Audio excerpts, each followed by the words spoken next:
You think the police tell the whole truth? You're wrong.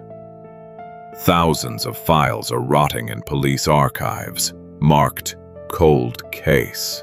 But behind every one of those files, there's a real crime and a buried truth.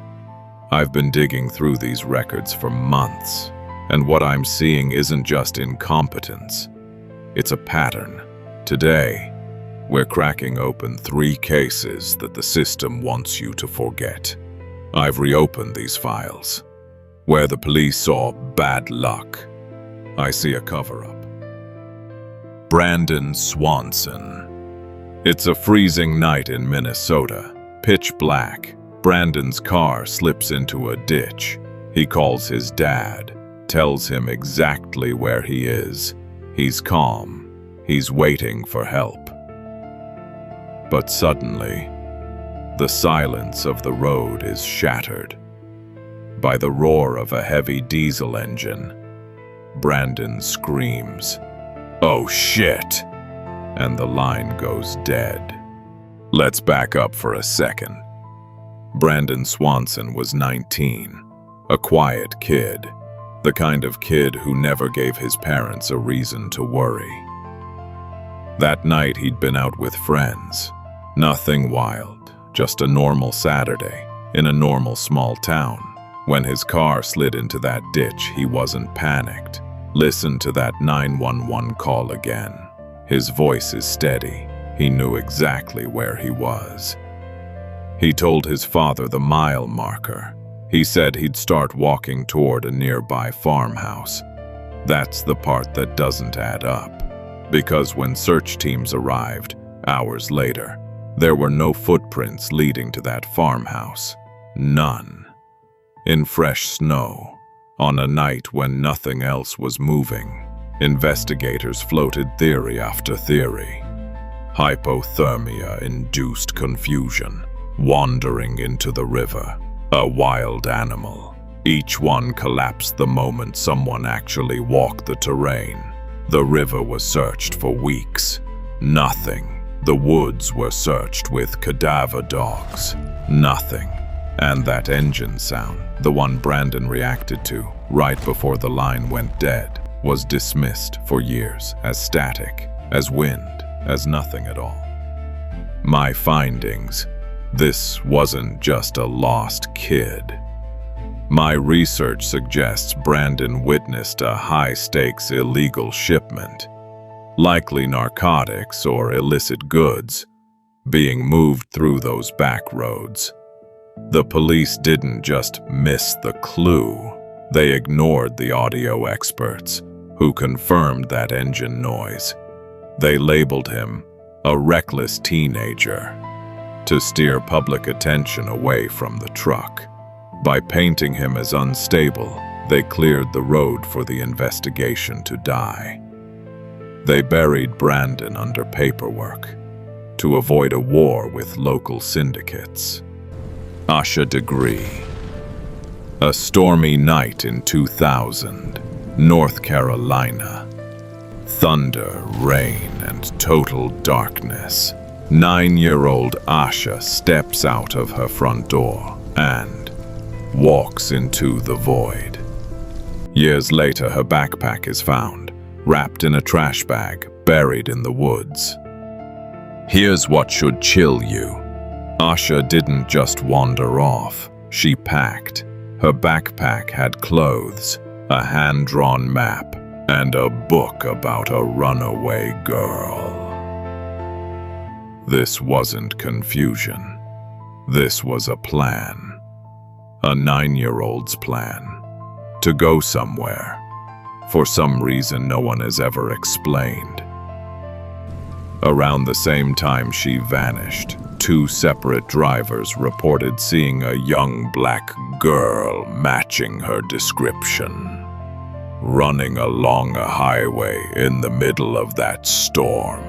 One driver said she looked like she was running from something, not toward something. The police had those sightings within hours, and still, the search radius they used that first night barely covered a few miles. By the time they widened it, the trail was already cold. The rain had already done its work. My findings: that trash bag wasn't just litter. It was a professional signature for hiding evidence. Based on the timeline, there's a strong theory that Asha was being groomed by someone she knew.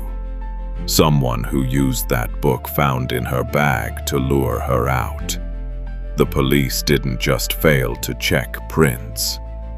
They let the bag sit in the rain to destroy any DNA connection to that person.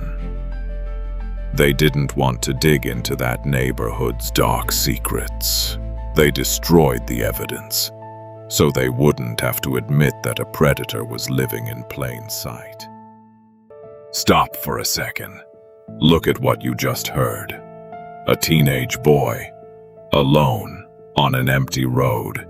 A 9-year-old girl, alone in a storm. 2 cases, 2 states, 20 years apart. Same pattern: isolation, silence. A department that moves too slow, and a trail that goes cold right when it matters most. You'll see it again in the next case. Morgan Nick. A quiet playground. Late afternoon light.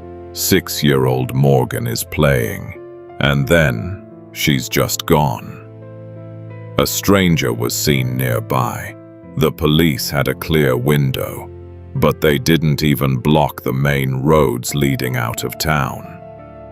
Understand how small that window was. Morgan was catching fireflies, no more than 30 feet from her mother. Other parents were right there.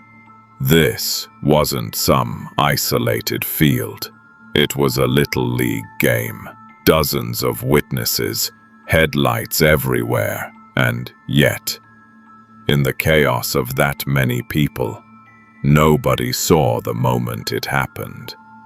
1 second she's there, the next gone. Within the hour, a truck was reported near the parking lot. A man described as agitated, trying to get a young girl into his vehicle. That description went out to local police. It never made it to the state highway patrol. Not that night, not for days. By the time roadblocks were even discussed, anyone driving out of that town had already crossed into 3 different jurisdictions. My findings: the theory that haunts this case is that the kidnapper was an outsider who drove Morgan across state lines within that first hour. My analysis shows the police department had a policy of avoidance. They treated it like a runaway case, to save money and avoid the massive logistical nightmare of a town-wide lockdown on a Friday night. They let her be taken across the border because it was cheaper than closing the city. These 3 cases aren't just statistics. Brandon, Asha, and Morgan, 3 kids, abandoned by a system that valued silence over justice. These aren't accidents. They're symptoms of a system that buries the truth under cold case labels. I'm here to pull those shadows into the light. If you want to know why the police refused to track that diesel truck, or why they let Asha's DNA be washed away, subscribe. Next time, we're digging into the leads that the authorities were too afraid to follow.